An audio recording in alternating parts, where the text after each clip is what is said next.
Bonjour à tous et j'espère que vous allez bien et bienvenue dans la leçon concernant les deux grandeurs de la leçon 2, c'est-à-dire la vitesse volumique d'une réaction et le temps de demi-réaction. Donc cette leçon s'adresse les élèves de la deuxième année de PC ou bien SVT ou bien Sciences Maths.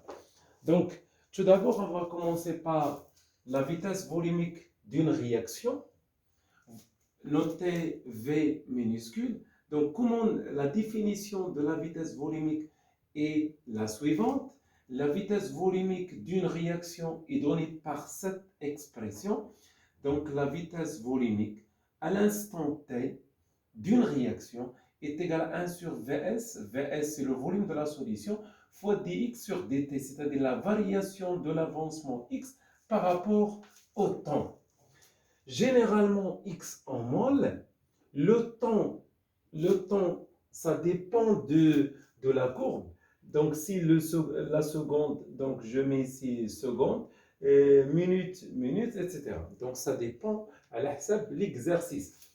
Vs, c'est le volume de la solution, souvent en litres. C'est-à-dire, l'unité de la vitesse sera donc mol, litre moins 1, minute moins 1. Donc, mol, litre moins 1, le temps moins 1, c'est-à-dire minute moins 1, ou bien seconde moins 1, ou bien heure moins 1. Ça dépend de l'axe des abscisses.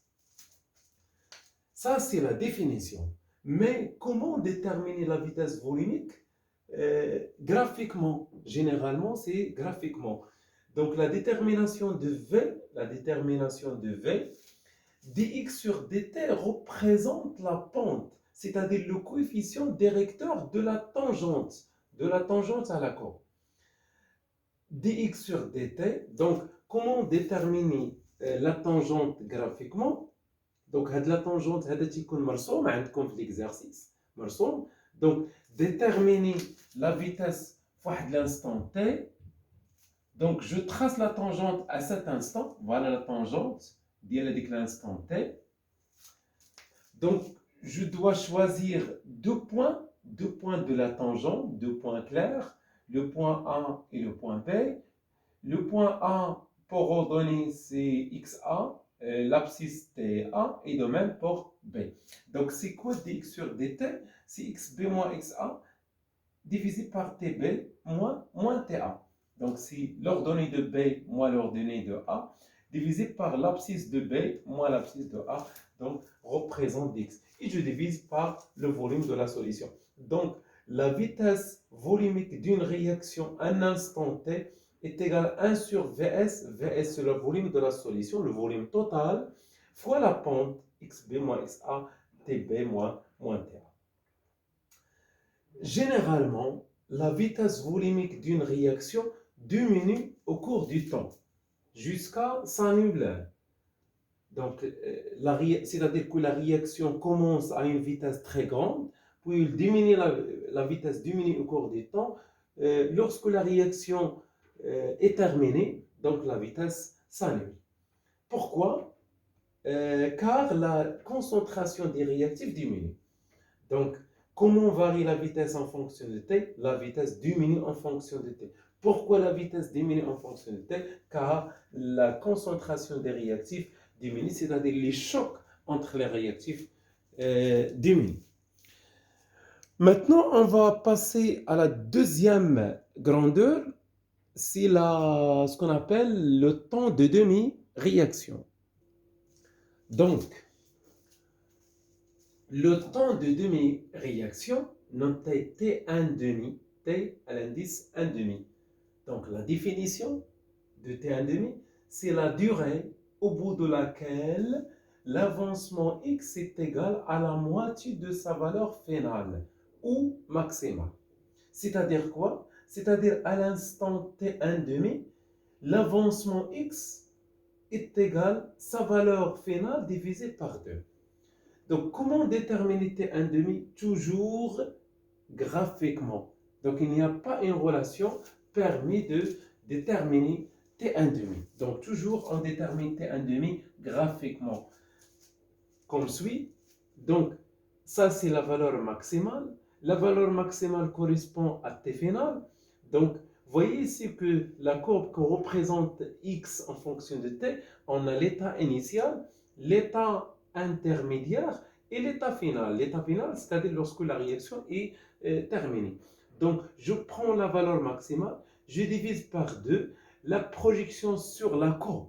La courbe, c'est pas sur la tangente, sur la courbe, et j'obtiens le temps de demi-réaction. Voilà T1 demi. L'unité sera comme l'unité du temps. Il n'y a pas une relation exacte entre T final et T1 demi, mais généralement T final est égal à 6 ou bien 7 fois T1 demi. C'est-à-dire que le temps de T1 demi permet de choisir une méthode de suivi adaptée au système étudié. Prenons l'exemple dans ce cas-là. Donc, dans ce cas-là,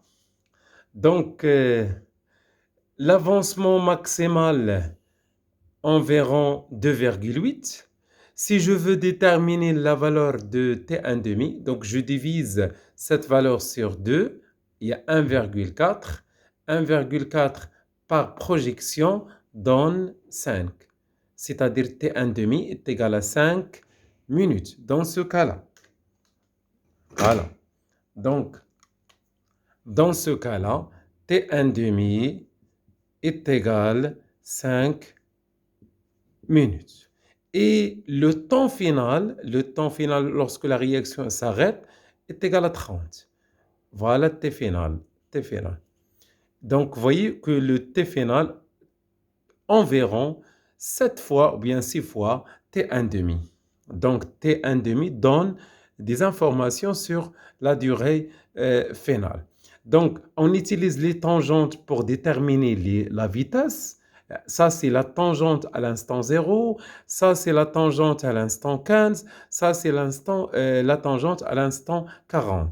Donc, pour déterminer la vitesse de réaction, on utilise les tangentes. Pour déterminer le temps de demi-réaction, on utilise la courbe. Je prends la valeur maximale, je divise par 2 par projection, je trouve T1 demi. Voilà pour cette séance concernant la vitesse d'une réaction et le temps de demi-réaction. Je retiens cette définition. La durée nécessaire pour que X prend la moitié de sa valeur finale. شكرا لكم والسلام عليكم.